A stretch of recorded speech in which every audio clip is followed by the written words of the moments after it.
que você faz ao despertar de um sonho ruim? Você o anota e tenta interpretá-lo, ou você tenta esquecê-lo o mais rápido possível e espera que nunca mais tenha um sonho horrível como esse de novo? E o que você faria se acordasse de um sonho ruim e se deparasse com uma realidade que é tão horrível quanto o seu pesadelo? É o que acontece aqui na Metamorfose de Franz Kafka. A gente tem um protagonista que acorda para uma realidade que é insuportável, mas o estranho dessa coisa toda é como a história é narrada de uma maneira que parece tão natural. Parece muito natural a metamorfose aqui do Gregor Samsa, que é o nosso protagonista. Mas antes de entrar aqui na obra em si, eu quero falar rapidamente da minha experiência de leitura. A primeira vez que eu li a Metamorfose foi em julho de 2017. Eu li esse livro 2 vezes, assim, eu terminei de ler, né, eu estava viajando, eu viajei para o Maranhão na época e estava naquela monotonia, naquele calor desgraçado.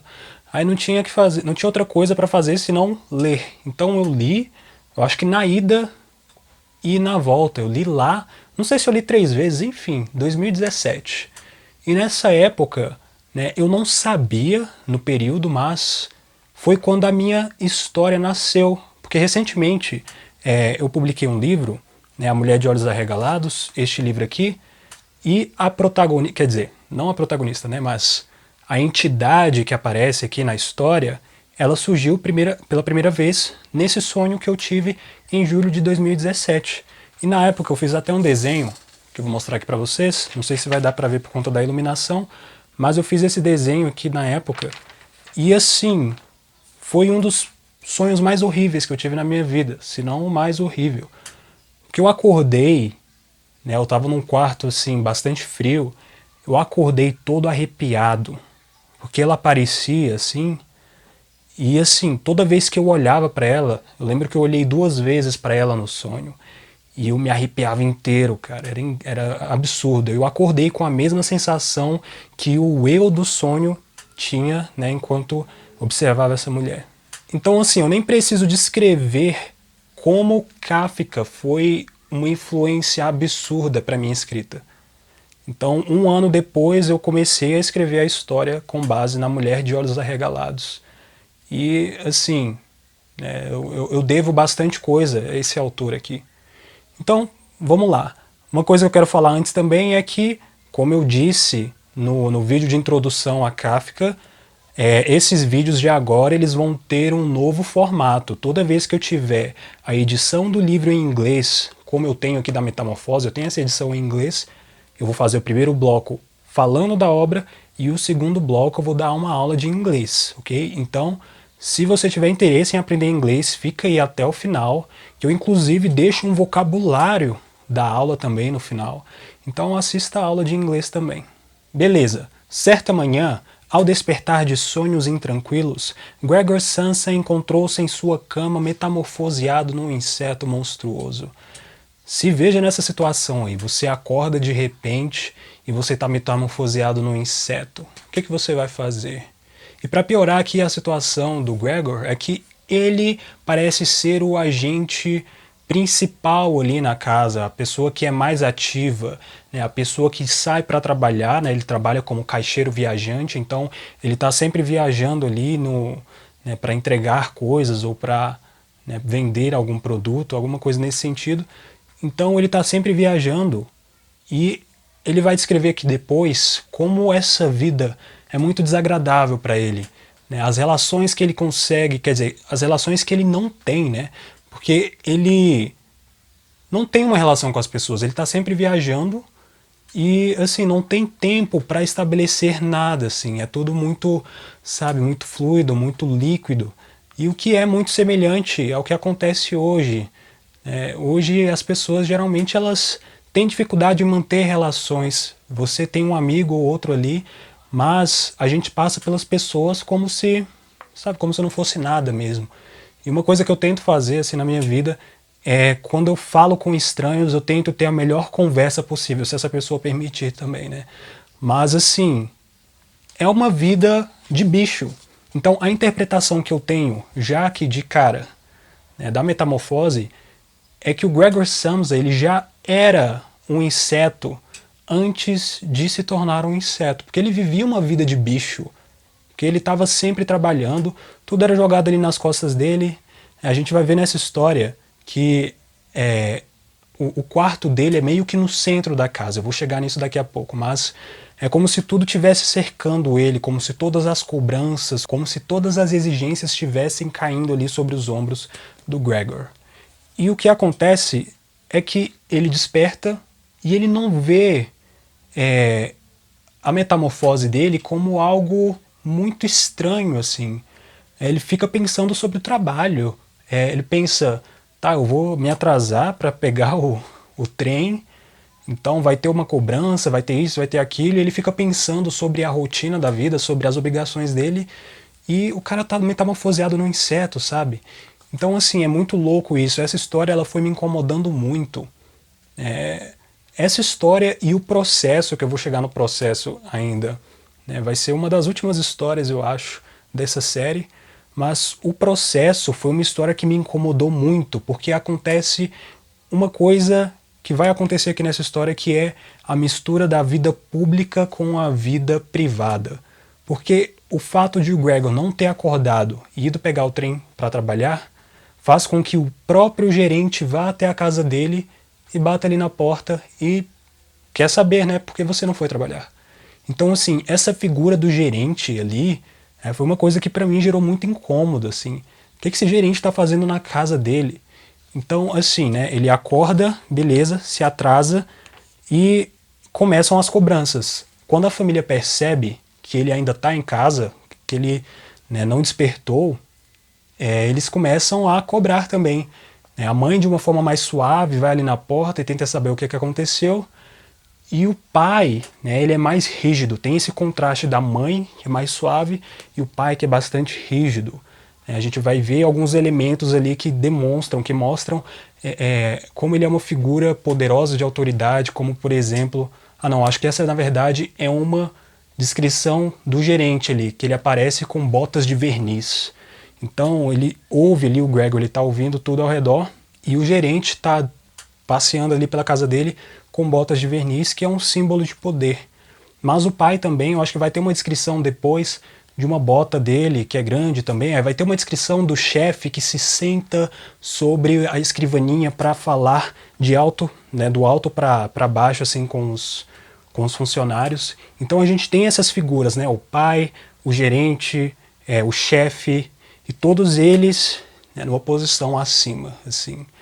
E o Gregor, ele tá ali, né, ele não consegue se comunicar muito bem, porque a voz dele é alterada. Então, olha a situação, eu vejo isso como...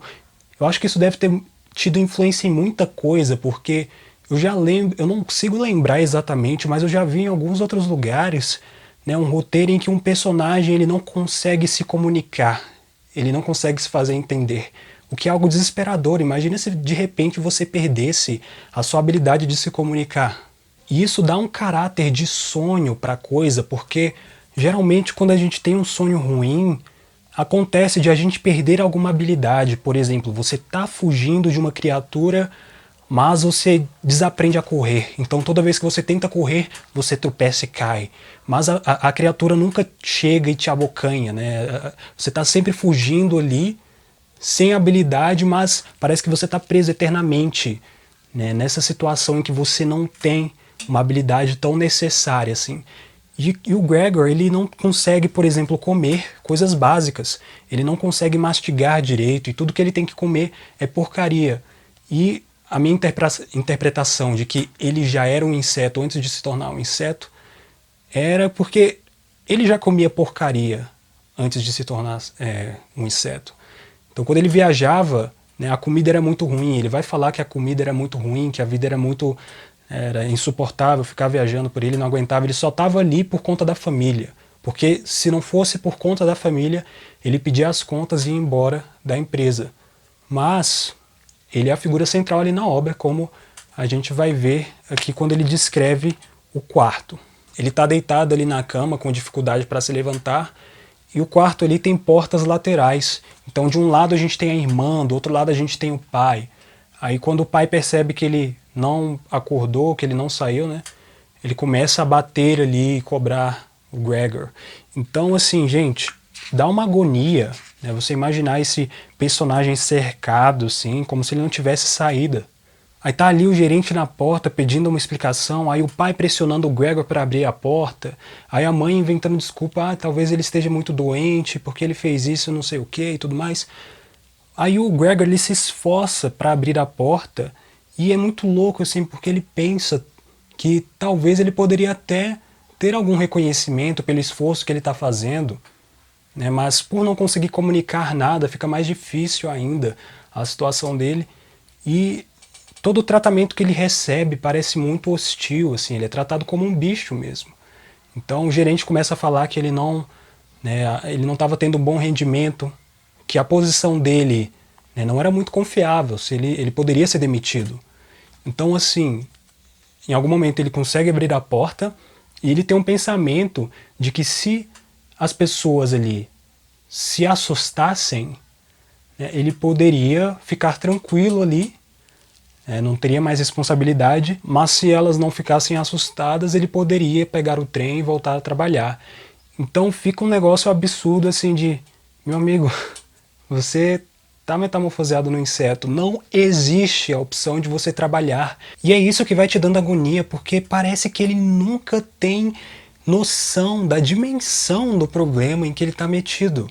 E disse isso não é um retrato fiel da modernidade, em que a gente tem que estar sempre produzindo, né? Não interessa se a gente está doente, não interessa se a gente está mal no dia, então não tem desculpa, você tem que seguir fazendo a mesma coisa de sempre, que as pessoas sempre vão esperar de você, e por conta de uma coisinha engraçada aqui, porque na história ele vai narrando, né? Porque a gente tem, até agora eu não falei isso, mas o narrador, ele fica colado ali no Gregor. Não é o Gregor que está narrando a história. É o narrador que fica ali na perspectiva dele sempre. Então você percebe isso quando, por exemplo, o Gregor ele não sabe se o despertador tocou. Será que o despertador já tocou? Então o narrador ele expressa isso assim, ele fica colado ali. O despertador não tocou ainda? Então assim, né, quase em toda narrativa a gente vai ter esse narrador colado ali no Gregor. E assim, ele vai falar, né, pô, por conta de uma coisinha dessa, né, por conta de uma coisinha dessas, né, ele não vai trabalhar e tudo mais. Então assim, a dimensão do problema é sempre menor. Então, uma coisa que já dá para pegar também dessa história é uma relação assim que eu faço com a angústia. Muitas pessoas hoje vivem angustiadas. É um problema que a gente tenta afastar, né? Ah, é só uma depressãozinha, é só uma ansiedadezinha e tudo mais, dá um remédio que tá tudo certo. Mas tem pessoas que elas vivem uma vida tão cheia de problemas, tão cheia de pressão ou de cobranças, né, que muitas vezes não é nem um problema mental que a pessoa tem, é muitas vezes a situação da que ela tá mesmo na vida, que faz ela ficar bastante angustiada, assim. Então, se resolvessem esses problemas que ela tem, talvez, muito provavelmente, essa angústia iria embora. Então, isso é um retrato muito fiel do que a gente vive hoje. A gente vive numa sociedade, assim, num modelo de vida angustiante, é horrível, né? É chato, né? Não é estimulante, você se sente mal, você passa pelas ruas e as pessoas estão sempre apressadas para ir para o trabalho e voltar para casa.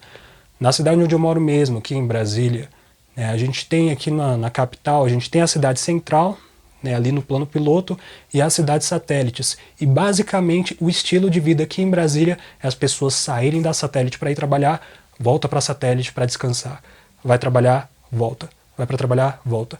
Tudo, né, que a cidade provê, tudo que está em relação assim, à cultura, né, a você se divertir, a você se entreter, está ali no centro. A cidade só serve para você dormir. E muitas vezes as pessoas não têm nem tempo, né, de se entreter, assim, elas têm que sempre estar pegando ônibus, pegando metrô, indo trabalhar, aí volta. Aí as relações que elas têm são meio que iguais às do Gregor, que, né, muito, sabe, não tem como você estabelecer uma relação profunda com alguém. Aí nessa correria de trabalho, volta para casa, trabalho, volta para casa, muitas pessoas nem comem direito, aí vive de fast food, né? Então assim, é a modernidade toda nisso aqui. Tá? É a vida do homem moderno, sempre preocupado com o trabalho, né, angustiado, né, escrito aqui nessas páginas. Então, gente, quando eu li essa história, foi um baque assim pra mim.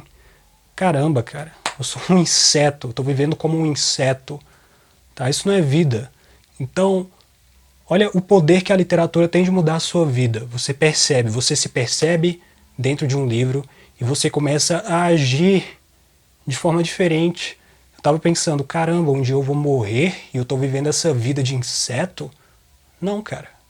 Eu vou fazer o meu negócio, eu vou, né, explorar a vida, eu vou conversar com as pessoas, eu vou tentar conversar com as pessoas, porque a gente vive nessas relações de, sabe, as pessoas estão impacientes, você vai conversar com uma pessoa e a pessoa tá de cara fechada no ônibus sempre, porque ela tá naquela rotina que é chata pra caramba, ela não queria estar ali. Então, assim, o que você puder viver de verdade, o que você puder de se relacionar de verdade, eu acho que esse é um dos maiores sentidos assim da vida, de você estabelecer esse tipo de conexão. E bem, eu não vou contar toda a história aqui pra vocês, gente, é uma história bem curtinha, tá? Se você não leu A Metamorfose ainda, leia, é uma história muito boa, vai te dar agonia provavelmente, assim como eu tive, assim como, por exemplo, o Processo, mas o Processo ele é mais longo, tá? No Processo, assim, tem toda essa mistura da vida pública com a vida privada, tem essa questão da autoridade, tem aquela coisa que eu falei da morte de Deus, de nunca ter um julgamento final, porque a gente tem um personagem que ele carrega um sentimento de culpa e assim, quem é que vai julgar esse personagem? Que crime ele cometeu? Né? O que está acontecendo assim? Que saída ele tem? Não existe uma saída. Ele chega numa porta, atrás dessa porta tem outra porta. Então, assim, é um sofrimento sem fim. Né? E essa agonia, o Franz Kafka ele consegue passar para a história assim, de uma forma que muitas vezes eu não me sentia bem lendo a história, eu não gostava. Eu li o Processo, a primeira vez que eu li o Processo, eu não gostei. Eu gostei, mas eu não gostei. Eu gostei da experiência, assim, de eu tô lendo uma obra, isso aqui tem uma importância, mas tá me dando agonia, não tô gostando. Então, assim, eu recomendo também que você se arrisque a ler coisas que você não está gostando. Você começou a ler um livro, não gostei, né? Continua lendo, vê onde é que vai dar. Né? Se for alguma questão assim de, eu não gostei porque esse escritor escreve muito mal. Aí beleza, abandona. Você não gostou porque você acha que a pessoa escreve mal. Mas porque você está incomodado, aquilo não, sabe, não te desce, eu não gostei de tal personagem, ou esse contexto aqui é muito angustiante. Continua, vê onde isso vai dar. Né? Então, assim, foi a minha experiência com o Processo. Com a Metamorfose, eu li assim. Nesse livro também tem outra historinha que é O Veredito, que tem uma relação aqui também com a Metamorfose, tem a figura ali do pai que, de repente, porque o que acontece, uma coisa que eu esqueci de falar, na Metamorfose, o pai ele é meio que inválido ali. Né? Ele não trabalha, fica tudo ali nas costas do Gregor. Mas no momento em que ele sofre a metamorfose e não pode mais trabalhar, aí o pai tem que voltar. Né? Porque ele tem alguma dívida ali com o gerente ou com o chefe da empresa. Então ele tem que cumprir tabela ali. E a mãe, a filha também começam a fazer algum negócio assim. E depois, assim, né, depois dessa metamorfose, quer dizer, mais pro final, não vou dar spoiler do final para você, mas a família ela veio, meio que vai voltando assim ao normal.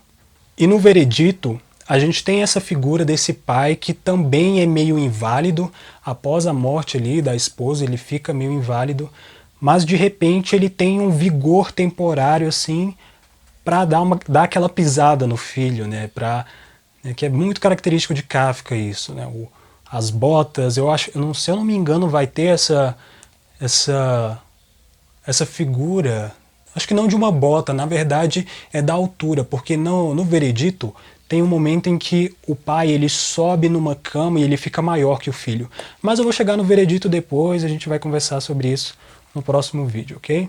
Agora a gente vai estudar inglês, então eu vou pegar aqui a minha edição de The Essential Kafka e a gente vai se debruçar em alguns trechos da Metamorfose aqui em inglês.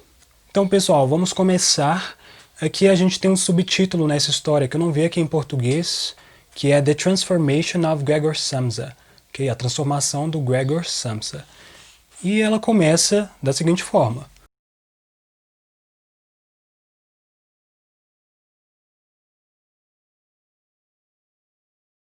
One morning, Gregor Samsa woke in his bed from uneasy dreams, and found he had turned into a huge verminous insect. Então, certa manhã, o Gregor Samsa acordou, né, de sonhos intranquilos e descobriu, né, e percebeu-se metamorfoseado num inseto monstruoso. Então, assim, ó, one morning, uma manhã, certa manhã, Gregor Samsa woke. Woke é o passado de wake, tá? É um verbo irregular. Então, he woke no passado, in his bed, na sua cama. Não confunda bed com E, com bed com A, que o bed com A é mal, ok? Bed com E, cama. From uneasy dreams. Aqui a gente tem um prefixo. E esse prefixo vai dar um sentido negativo. Intranquilo. Easy vai ser tranquilo, uneasy vai ser intranquilo.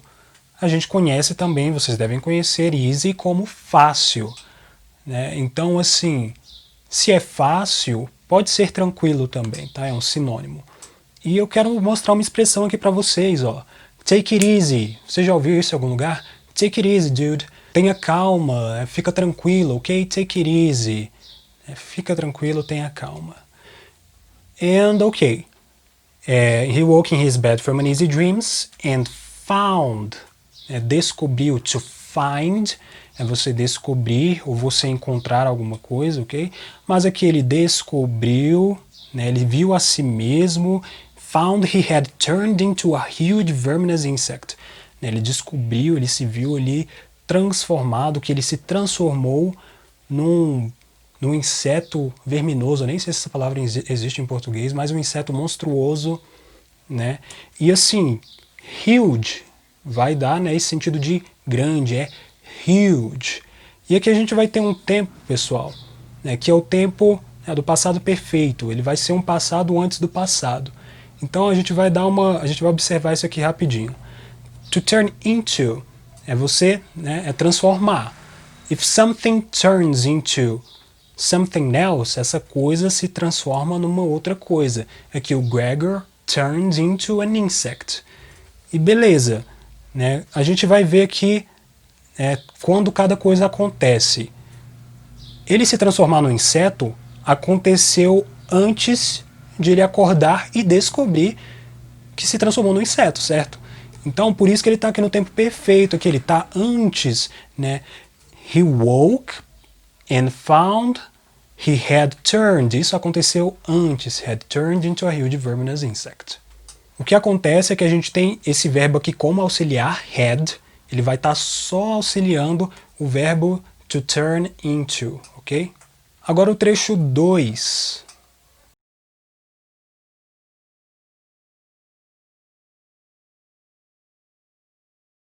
He lay on his hard shell-like back.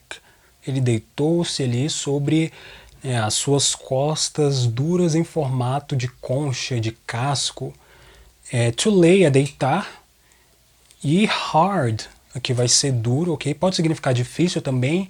Easy, fácil. Hard, difícil. Um sinônimo para hard. Difficult, ok? Hard ou difficult vai ser difícil, mas aqui vai ser duro. Então, são as costas, né? Ele tem as costas duras, porque ele tá metamorfoseado ali no inseto, então ele tá com um casco ali gigante. Né? Então tem um formato ali de concha também, então shell-like back. Para explicar esse shell-like, eu vou fazer uma comparação aqui nesse próximo trecho.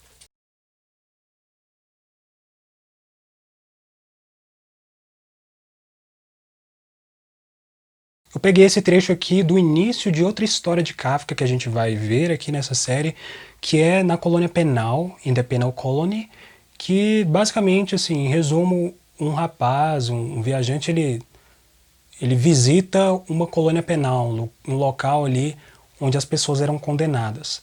Aí vejam esse seguinte trecho. Moreover, além disso, the prisoner had a look of such dog-like submission. Aí continue. O prisioneiro ele tinha um olhar de uma submissão assim semelhante à de um cachorro. Então aqui de novo, dog-like, a gente tem shell-like, que é semelhante a uma concha, a um casco, e dog-like, que é semelhante a um cachorro. Então uma submissão semelhante à submissão de um cachorro. Para traduzir isso aqui, eu não sei como isso é traduzido, vou até conferir depois, porque eu acho muito difícil. Eu mesmo tentando explicar isso aqui, trazer para o português, eu acho muito difícil, porque isso é muito característico do inglês, ok? Então, assim, uma coisa que eu gosto muito de ler literatura inglesa, americana, assim, na língua original, é que essas coisas não se perdem, ok? Essa característica intrínseca aqui da língua. Então é muito difícil para mim trazer para o português. Mas essa é a ideia aí que eu falei para vocês. Trecho 4.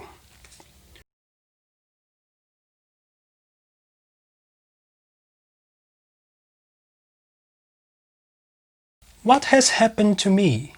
He thought. It was not a dream. Então, o que aconteceu comigo? What has happened to me? To happen é acontecer. Aí aqui eu uso o tempo, né, do presente perfeito para falar, né, de um passado assim que está em relação aqui com o presente, que não está muito distante. Eu não estou determinando aqui no tempo, isso aqui aconteceu ontem. Não, aconteceu assim, ó. O que aconteceu comigo? Eu vou usar o presente perfeito. What has happened to me? Ok? Aí, beleza. Ele pensou. Gente, quando vocês estão lendo literatura, né, na língua inglesa, vocês vão ver muito essa palavra aqui, he thought ou she thought, ele pensou, porque é muito usado ali na narração, né? Porque o narrador ele tem que falar, fulano de tal pensou. A mesma coisa com speak, que é falar, he spoke, ou he said, que ele falou. Então, assim, se atentem a essas palavras, assim, vocês vão ver muito elas se repetindo, né, nas narrativas. Então ele pensou, é verbo irregular, né, pensar, to think no presente, thought no passado. It was not a dream. Não foi um sonho, não era um sonho. Então, it was not a dream. Aqui na forma afirmativa, it was a dream. Na forma interrogativa, was it a dream? Was, pessoal, é o passado de is. Então, ó, singular. It is a dream, se eu jogasse para o presente. It is not a dream. Is it a dream? Beleza, não foi um sonho. Trecho 5.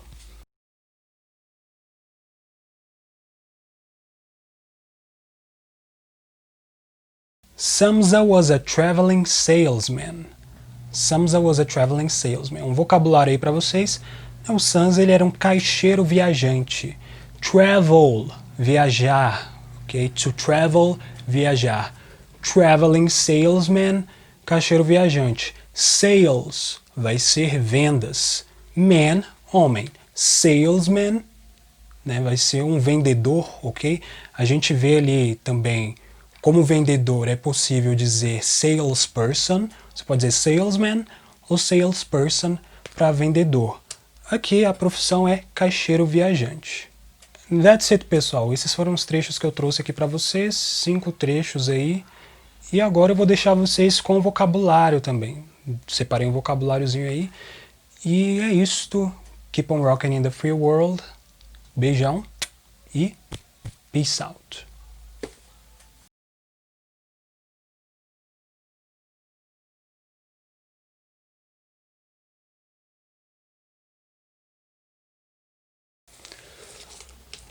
Vai dar um trabalhão editar isso aqui.